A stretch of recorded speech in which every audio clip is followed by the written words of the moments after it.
그때부터 그의 제자 중에서 많은 사람이 떠나가고 다시 그와 함께 다니지 아니하더라. 예수께서 12 제자에게 이르시되 너희도 가려느냐? 시몬 베드로가 대답하되 주여 영생의 말씀이 주께 있사오니 우리가 누구에게로 가오리까? 우리가 주는 하나님의 거룩하신 자이신 줄 믿고 알았사옵나이다. 예수께서 대답하시되 내가 너희 12를 택하지 아니하였느냐? 그러나 너희 중에 한 사람은 마귀니라 하시니 이 말씀은 가로 시몬의 아들 유다를 가리키심이라. 그는 12 중에 하나로 예수를 팔 자러라. 아멘.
귀한 찬양에 감사합니다.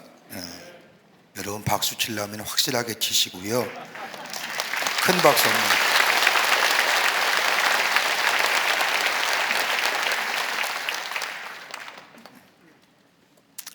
우리는 인생 어떻게 보면 선택의 연속이라고 해도 과언이 아닐 겁니다. 일평생 우리가 멈춰주지 않는 것이 있다고 한다면 선택과 결단일 겁니다. 뇌를 전문적으로 연구한 학자에 의하면 우리의 뇌는 의식적으로나 무의식적으로나 매일 35,000번을 선택한다고 합니다. 우리가 자주 듣는 광고 문구 가운데 순간의 선택이 인생을 좌우합니다 라고 하는 광고 문구도 우리가 보면서 선택의 중요성을 우리는 알 수가 있습니다.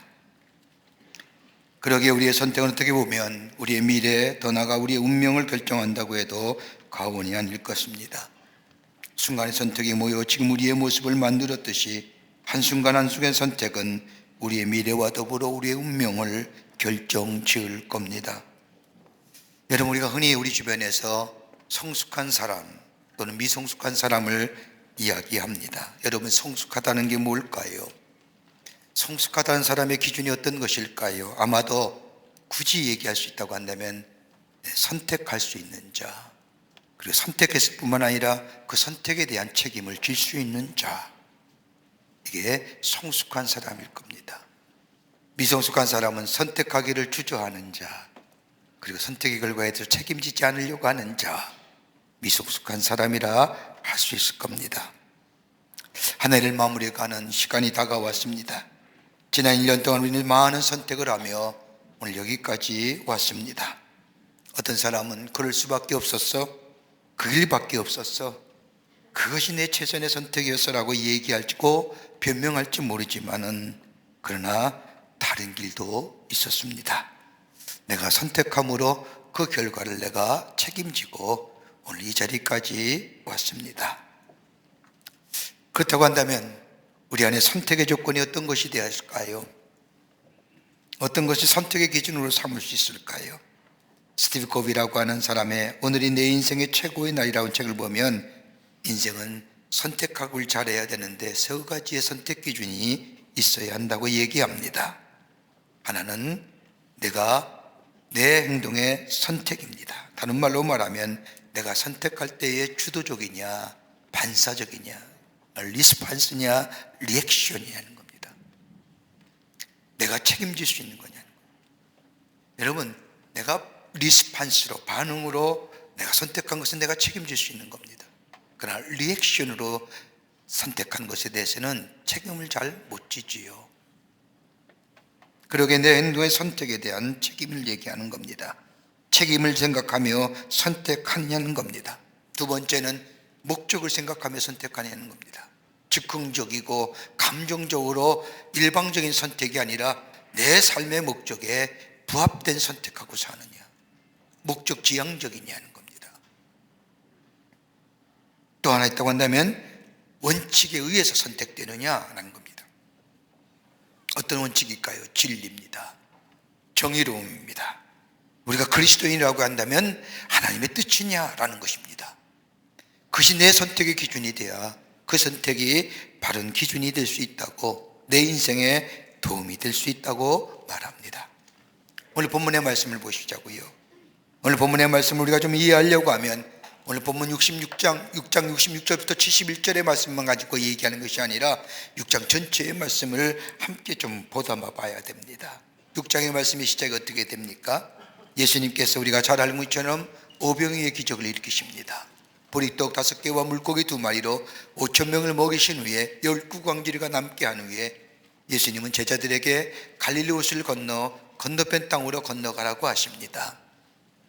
제자들이 밤새 노를 저어 갈릴리 호수를 건너가다가 큰 풍랑을 만나 죽을 뻔할 때에 예수님께서 찾아오셔서 그 바다와 풍랑을 잔잔케 하시고 예수님이 제자들을 건너편 항구에 무사히 다다르게 하십니다.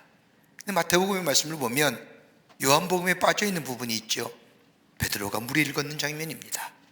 요한복음에 빠져있지만 다른 성경의 말씀에는 그때에 베드로가 예수님을 보고 예수님 앞에 찾아왔고 예수님처럼 무리를 걷는 장면이 기록되어 있습니다.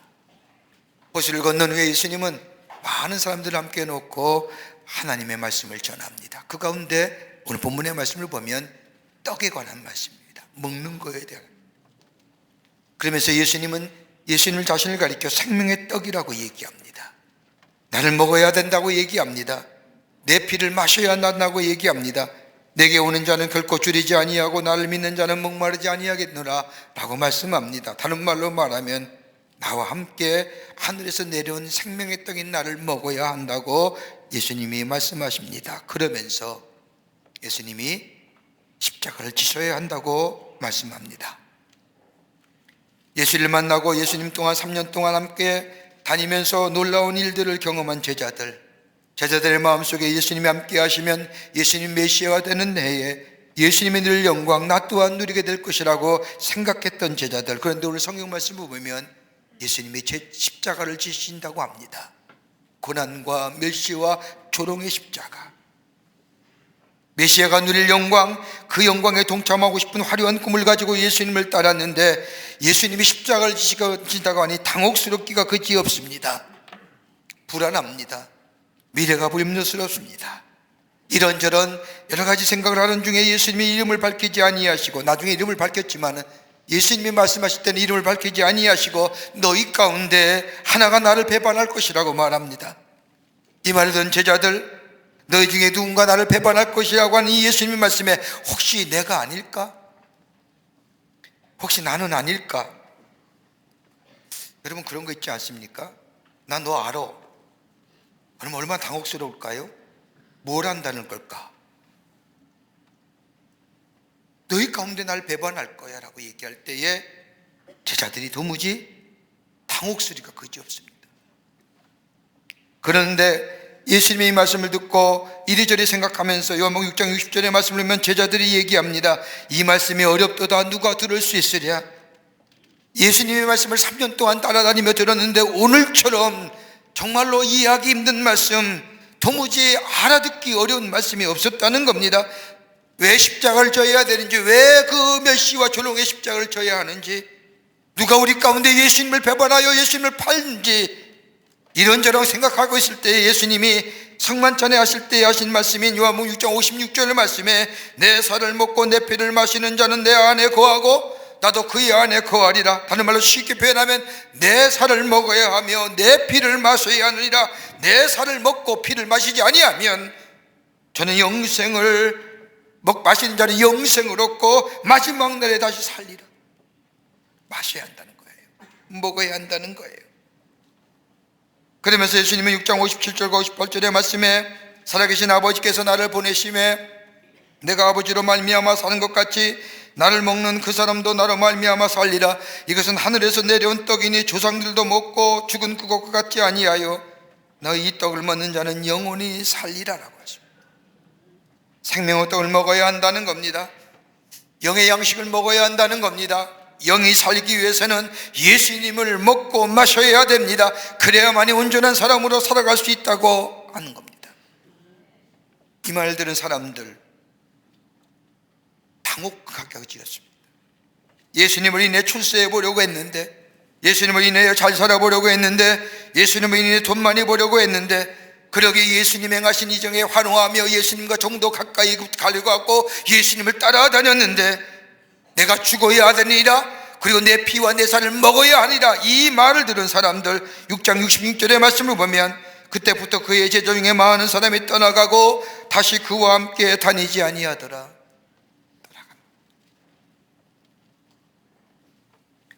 예수님의 능력에 이끌려 매료되어 예수님을 따르던 사람이 예수님이 죽는다 할 때에 떠나가게 됩니다. 그때 예수님의 제자들에게 묻지 않습니까?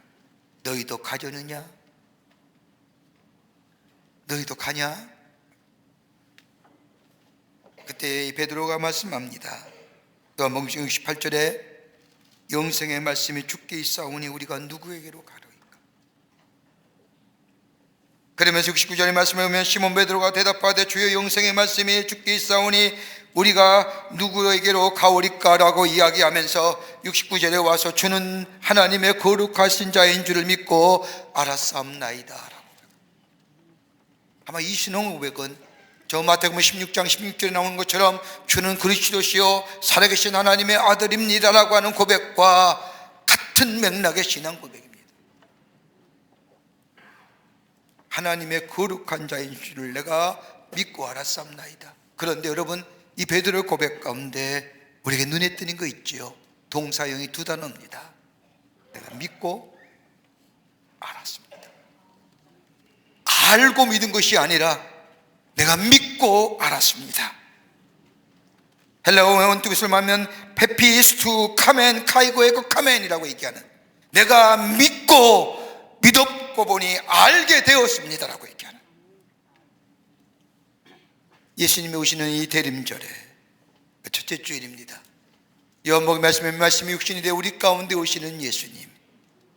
오늘 이 베드로는 그 예수님을 향하여 내가 하나님의 거룩하신 자인 줄 내가 믿고 알았습니다 라고 고백했던 그의 고백은 어떤 믿음의 고백일까요?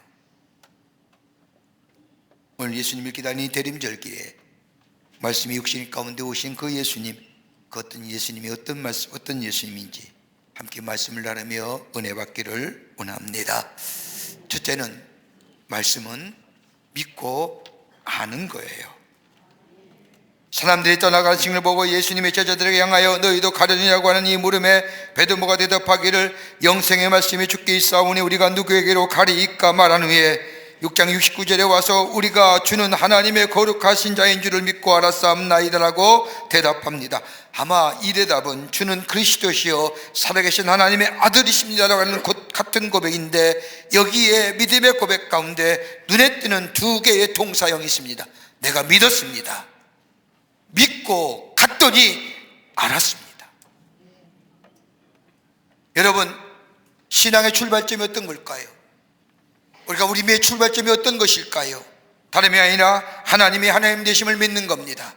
하나님의 창주 되시고 하나님이 이 땅의 주인 되시고 우리의 삶의 주인 되신다고 하는 그 하나님의 절대 주권, 하나님의 하나님 되심을 믿는 것으로부터 우리의 믿음의 출발점입니다. 이것이 성립이 안 되면 그 다음에 하나님의 말씀, 성경의 말씀, 그 말씀이 내 안에 믿어지지 않는 겁니다. 하나님 되심을 믿는 겁니다. 예수님이 구원자이심을 믿는 겁니다. 이렇게 될 때에 이 믿음 가지고 주의 말씀 따라 믿고 읽고 따라갈 때에 그것이 우리에게 알게 되고 깨닫게 되는 겁니다. 여러분, 세상에 것은 내가 알아야 됩니다.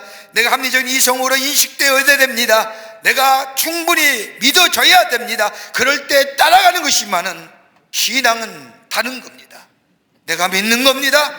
믿기에 따라가게 될 때에 거기서부터 깨달음이 있고 알게 되고 그 안에 이해가 되는 겁니다. 여러분, 성경 말씀을 가만히 보십시오. 여러분, 성경 말씀을 읽을 때 어떻게 성경 말씀을 읽으시는지요? 아마 대부분이 다 하나님의 말씀을 읽기 시작할 때 마태복음, 마가복음, 누가, 요한, 사도행전 이렇게 하나님의 말씀을 읽어 나갈 겁니다. 근데 여러분, 마태복음, 마가, 누가, 요한을 가리켜 우리가 사복음서라고 말합니다. 예수님의 공생을 똑같이 기록한 말씀입니다. 그렇다고 한다면 사복음서를 굳이 4개로 나눌 것이 아니라 한 권의 책으로 묶어서 한 권으로 만들면 더 이해하기도 쉽고 더 가져다니기도 쉬울 터인데 왜 굳이 4개로 나누고 다른 저자에 각기 다르게 쓴 이유가 어디 있을까요? 역사적으로도 세복음서를 한 권의 책으로 만들어 보려고 하는 시도가 있었습니다. 그런데 안 되는 겁니다. 왜요? 본래의 진리가 사라져. 여러분, 사복음서의 말씀을 읽다 보면 각기 다르게 쓰여진 것을 보게 됩니다. 여러분, 마가복음 같은 경우는 예수님의 행적을 주로 기록합니다. 그래서 예수님께서 행하신 이적과 기적의 이야기들이 많이 나옵니다. 사람들의 병을 고치기도 하고 많은 사람을 이루하시고 저 안진병이 각색병의 병상들을 다 새롭게 일으키시고 치유하시는 역사가 마가복음의 말씀에는 짧은 말씀이지만 많이 나옵니다. 근데 누가복음은 좀 다른 관점이 있지요. 예수님의 인간적인 모습이 많이 나오는 말씀이 누가복음의 말씀입니다.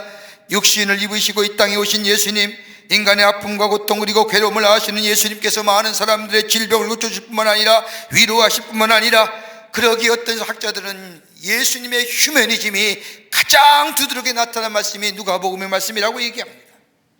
인간적인 예수님. 여러분, 대표적인 말씀이 누가복음 13장 16절의 말씀을 보면 18년 동안이나 사탄에 매인받은 이 여인이 예수님을 위해서 고침을 받습니다. 그리고 예수님이 뭐라고 말씀하십니까? 이 여인도 아브라함의 딸이라고 말씀합니다. 그것도 안식일에 고쳐줍니다. 18년 동안이나 사탄에 매여 살던 여인, 가족과 이웃과 공동체에 버림받아 정말로 소외된 자로 고독한 자로 살던 여인, 예수님 만나서 저 여인의 병을 고칠 뿐만 아니라 그 여인을 향하여 이 여인도 아브라함의 딸이라고 말씀하시면서 여인의 고통과 아픔을 함께 아파하며 함께 애통했던 인간적인 예수님의 모습, 이 누가복음의 예수님의 모습입니다. 마태복음은 어떻게 합니까? 마태복음 유명한 베드로의 신앙 고백이 담겨져 있습니다. 주는 그리스도시요 살아계신 하나님의 아들입니다. 이 고백을 할 때 예수님이 바요나 시몬아 내 이름은 반석이니라 네 반석 위에 내가 교회를 세우리라. 교회를 세운다는 말씀이 처음으로 교회라는 단어가 예수님에서 나온 말씀이 여기입니다. 그리고 다른 복음서에는 찾아볼 수 없는 예수님의 탄생을 보고 찾아와 경배드린 동방박사의 이야기가 마태복음에만 나와 있습니다. 저 마태복음에는 족보가 나오죠. 그뿐 아니라 마가복음에는 기사와 이적으로 시작하지요. 누가복음 예수님의 탄생의 이야기부터 시작되지요. 요한복음에는 말씀이 육신이 되어 우리 가운데 오신다고 할 말씀으로 시작되지요.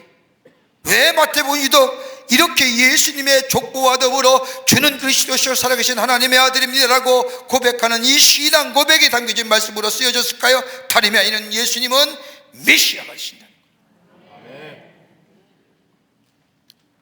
요한복음에서 조금 다르게 표현하지요. 요한복음 1장의 말씀에 태초에 말씀이 계시니라 그 말씀이 육신이 되어 우리 가운데 거하신다고 말합니다. 말씀이 육신이 되어 우리 안에 거하시는 예수님, 그 예수님이 진리요 그 예수님이 생명이요, 말씀이 우리 가운데 거하실 때에 그 말씀이 우리를 진리로 우리의 삶을 생명으로 인도하시는 그 말씀이 곧 예수 그리스도심을 요한복음 말합니다.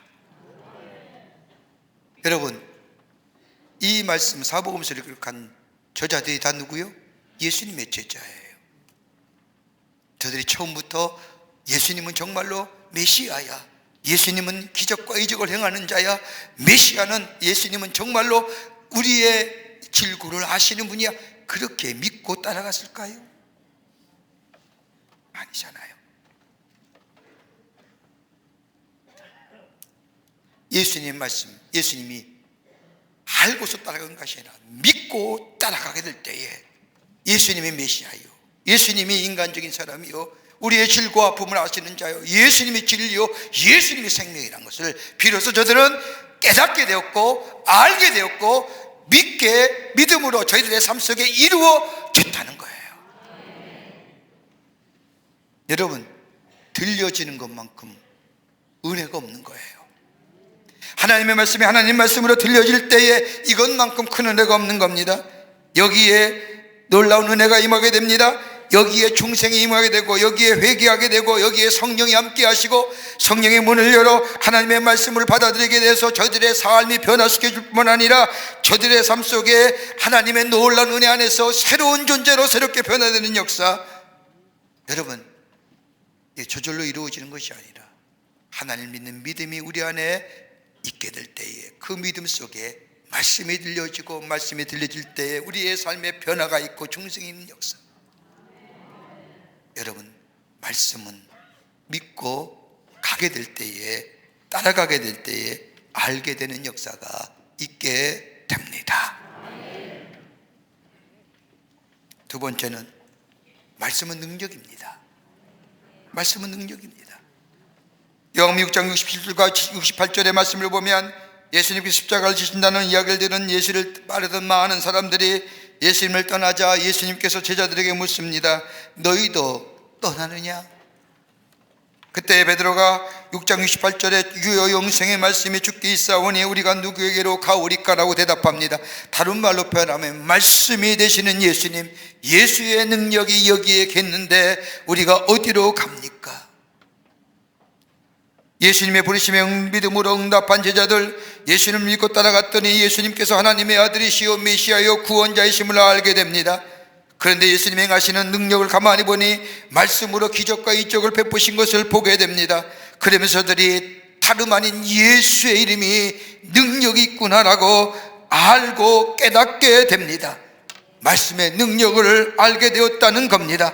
그러기에 베드로가 말씀의 능력이 여기 계시는데, 말씀으로 세상을 창조하시고 말씀으로 역사하시는 그 놀라운 말씀의 능력이 여기 있는데 우리가 어디로 가리까? 여러분, 예수의 이름에 가진 능력이 뭘까요? 말씀이 곧 예수 그리스도이신데 예수님의 이름에 가진 능력이 어떤 것일까요? 여러분, 예수의 이름은 구원하는 능력이 있습니다. 인간이 어떠한 죄를 범하였다 할지라도 구원을 얻을 길이 없는데 오직 예수의 이름만이 우리에게 구원을 허락하여 주십니다. 그러게 사도행전 4장 12절의 말씀을 보면 다른 이로서는 구원을 얻을 수가 없나니 천하 인간에게 구원을 얻을 만한 다른 이름을 우리에게 주신 일이 없느니라. 그리고 로마서 10장 13절의 말씀을 보면 누구든지 주의 이름을 부르는 자는 구원을 얻으리라. 예수의 이름이 우리에게 구원을 허락하여 주십니다. 그러기에 예수의 이름은 누구든지 부를 수 있는 이름이요, 예수의 이름에는 능력이 있는 이름이요, 예수의 이름을 부르기만 하면 구원의 역사를 경험하게 됩니다. 또 하나 있죠. 예수의 이름은 우리의 삶을 새롭게 변화시켜 주십니다. 예수의 이름은 우리에게 구원을 주실 뿐만 아니라 우리에게 새로운 치유의 장을 열어주시는 분이 우리 예수님이요, 예수님의 이름입니다. 여러분, 사복음서에 예수님이 하신 사역들을 가만히 보십시오. 그 어떤 사람도 그 이전에 하지 못했던 새로운 창조적 사역입니다. 하나님 나라의 복음을 전하셨지요, 가르치셨지요, 병고침의 역사를 일으켰지요. 예수의 말씀이 들어가는 곳마다 하나님의 나라와 더불어 하나님 백성들이 새롭게 창조되는 새로운 창조 역사를 경험하게 됩니다. 왜요? 예수의 이름에 능력이 있기 때문입니다.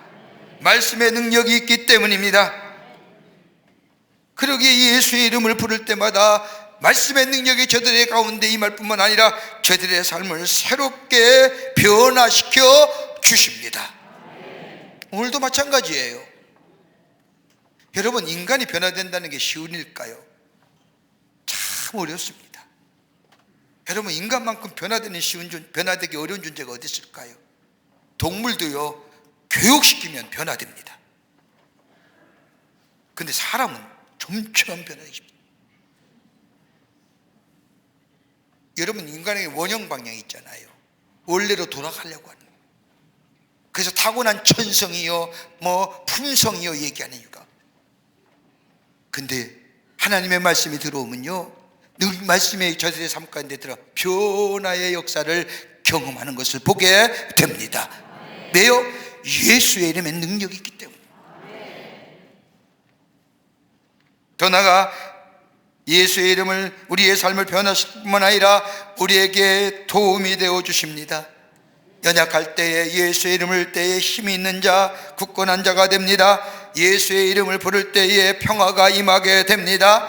예수의 이름을 부를 때에 내 삶과 인격의 새로운 변화를 허락하여 주십니다. 그리고 예수의 이름을 부를 때에 예수를 닮아가게 하시고 예수의 이름을 부를 때에 죄의 유혹에서 우리의 영혼을 지켜주실 뿐만 아니라 예수의 이름을 부를 때에 우리로 하여금 승리의 삶을 살아가게 하여 주십니다. 더 나아가 예수의 이름을 부를 때에 치유의 역사가 우리 가운데 일어납니다. 여러분, 이 말씀의 능력이에요. 그러기에 주의 이름을 부르는 자, 누구든지 주의 이름을 부르는 자는 누구든지요, 구원을 얻는다는 게 우리의 영혼이, 우리의 심령이, 우리의 마음이, 우리의 정신이, 우리의 육체가, 그러기에 말씀의 능력. 여러분, 사도행전 3장의 말씀을 보면 성령이 충만한 베드로와 요한이 성전 미문에 앉아있는 안진뱅이를 고쳐줍니다. 하루에 3번씩 경건한 유대인들이 성전에 올라 기도하듯이 베드로와 요한이 하루에 3번씩 성전에 올라 기도하는데 유독 그날따라 저 성전 미문에 앉아있는 안진뱅이가 보인 겁니다. 그 안진뱅이에게 찾아가서 이야기합니다.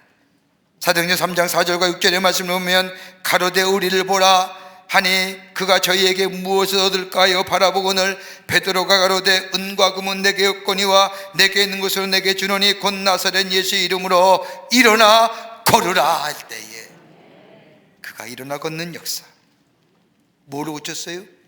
예수의 이름으로. 왜요? 예수의 이름은 권위가 있기에, 말씀에는 권위가 있기에, 말씀에는 능력이 있기에 오늘도 주의 말씀을 부르며 주의 말씀을 전하며 주의 말씀 안에 거하는 자가 될 때에 그 말씀의 권세가 우리 안에 임하여 우리에게 능력과 함께 하시고 우리를 새롭게 하시고 우리를 치유하시고 우리를 의의 길로 인도하시는 역사가 우리 가운데 있게 되는 줄 믿습니다. 그렇게 베드로가 얘기하는 겁니다. 주의 이 말씀의 능력이 여기에 있는데 내가 어디로 가리까? 필요가 없는 거예요.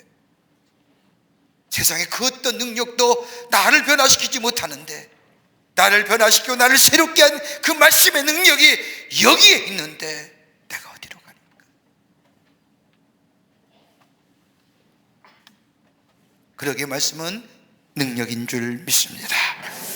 끝으로 말씀은 생명입니다. 오늘 본문의 말씀의 베드로의 고백을 보십시오. 요한복음 6장 68절의 말씀을 보면 시몬 베드로가 대답하여 이르되 주여 영생의 말씀이 주께 있사오니 우리가 누구에게로 가로우리까? 영생의 말씀이, 우리에게 영원한 생명을 주는 예수님이 여기 계시는데 우리가 어디로 가야 합니까? 여러분, 인간에 있어서의 인류의 시작인데 끝까지 아직도 고민하는 문제가 두 가지가 있다지요. 하나는 죄의 문제예요. 왜 인간이 그렇게 죄성이 많을까? 왜 인간은 죄질 수밖에 없는가? 또 하나는 뭐예요? 죽음의 문제. 어떻게 죽음을 넘어설 수 있어요? 이걸 가지고 철학적인 자들, 모든 자들이 이 죄와 죽음의 문제에서 고민했던 것을 보게 됩니다. 그런데 오늘 성경 말씀을 얘기합니다. 주여 영생의 말씀이 여기 있는데 우리가 어디로 가니? 요한복음 1장 14절의 말씀을 보면 말씀이 육신이 되어 우리 가운데 거하심이라고 얘기합니다. 말씀이 되신 예수님께서 오늘 우리와 함께 거하신다는 겁니다. 그 말씀은 능력이요, 그 말씀은 생명력이 된다는 겁니다. 제자들은 그 말씀의 능력을 체험할 뿐만 아니라 그 말씀의 생명의 역사를 경험했기에 그 복음의 능력을 전할 뿐만 아니라 말씀의 능력과 말씀이 생명인 것을 경험한 이 사도 바울은 일평생 그 복음에 붙들려서 생명을 살리는 복음을 전하는 것을 보게 됩니다. 왜요? 말씀이 살아나게 하기 때문에. 예수님도 공생애를 시작할 때에 광야에 나가 시작 기도하실 때에 사탄으로부터 시험을 받습니다. 예수님은 그 사탄의 시험을 다른 것으로 이기는 것이 아니라 사람은 떡으로만 사는 것이 아니라 하나님의 입에서 나오는 말씀으로 살아야 한다고 말씀하십니다. 그래서 사탄의 유혹을 넘어 이기십니다. 하나님의 말씀이 들어야 되고 선포되어야 되고, 그리고 그 말씀이 듣고 그 말씀이 선포된 말씀을 듣게 될 때에 새로운 삶의 역사. 왜요? 말씀은 살아나게 하잖아요.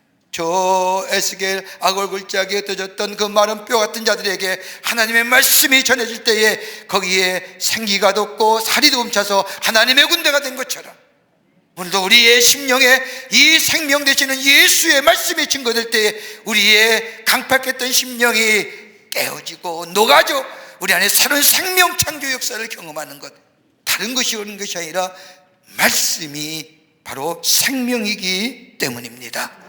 그러기에 다윗은 시편 119편 103절에 고백하기를 주의 말씀이 마치 내게 어찌 그리 단지요 내 입의 꿀송이보다 달도이다라고 하나.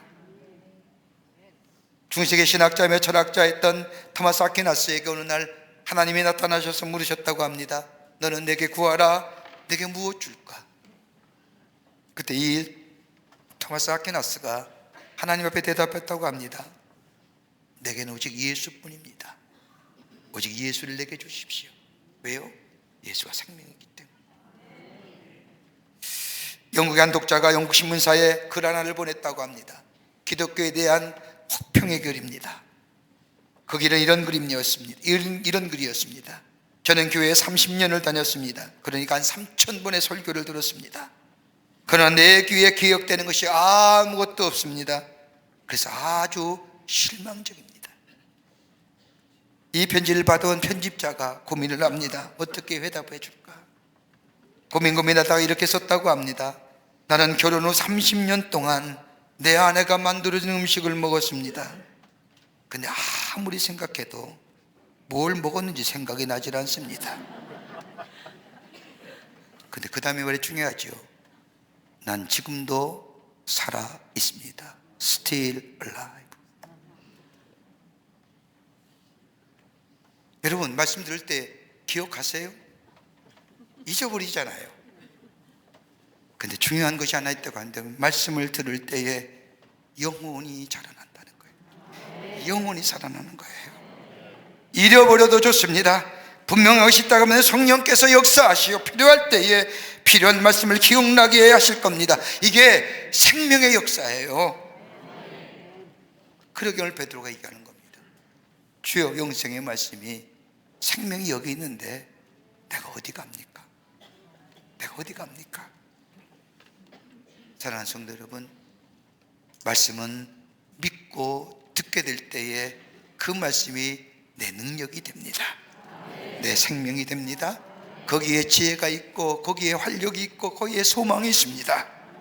이 믿음을 가지고 나아가게 될 때 우리 가운데 오실 그 예수님을, 그 말씀의 육신이 되어 우리 가운데 오시는 예수님을 기다리며 그 말씀 가운데 서는 우리가 될 때 우리 안에 생명의 역사와 더불어 능력의 역사와 더불어 우리의 삶의 새로운 창조적 역사가 말씀 안에서 이루어지는 은혜가 있게 될 줄 믿습니다. 이런 믿음으로 살아가시는 여러분과 저와 되시기를 주의 이름으로 축원합니다. 하나님 감사합니다. 저희들 주께서 사랑해 주셔서 하나님의 백성 삼아 주심에 감사합니다. 그리고 내게 믿게 해 주시고 말씀을 따라가게 하여 주시고 말씀의 능력 안에 거하게 하시며 말씀의 생명 역사에 있게 해 주심에 감사합니다. 이 말씀의 자리에 떠나지 않게 하시고 영생의 말씀이 여기에 있사오니 내가 어디로 가리까라는 이 고백이 우리의 믿음의 고백되게 하여 주셔서 생명 창조의 역사 더불어 주의 능력 안에 거하는 저희들 되게 하여 주시옵소서. 성령이 도우실 줄 믿으며 예수님의 이름으로 기도하옵나이다. 아멘. 지금은 우주 예수 그리스도의 크신 은혜와 하나님 아버지의 한량없으신 사랑하심과 성령님의 인도하심과 교제하심과 함께하심이 거룩한 주의 날 주의 전을 나와 마음과 정성을 모아 주 앞에 예배하며 주의 말씀 가슴에 새기고 말씀을 따라 말씀의 능력 안에서 말씀의 생명됨을 누리며 살아 하나님 앞에 영광을 돌리고 그 하나님을 저 많은 자들에게 전하기로 새롭게 다짐하며 성전을 물러선 우리 모든 광림의 권속들과 영상을 통하 이 예배에 참여한 모든 이들 위해 주께서 지금으로부터 영원토록 함께 하시기를 간절히 축원하옵나이다. 아멘. 좋으신 하나님, 좋으신 하나님, 참 좋으신 하나님.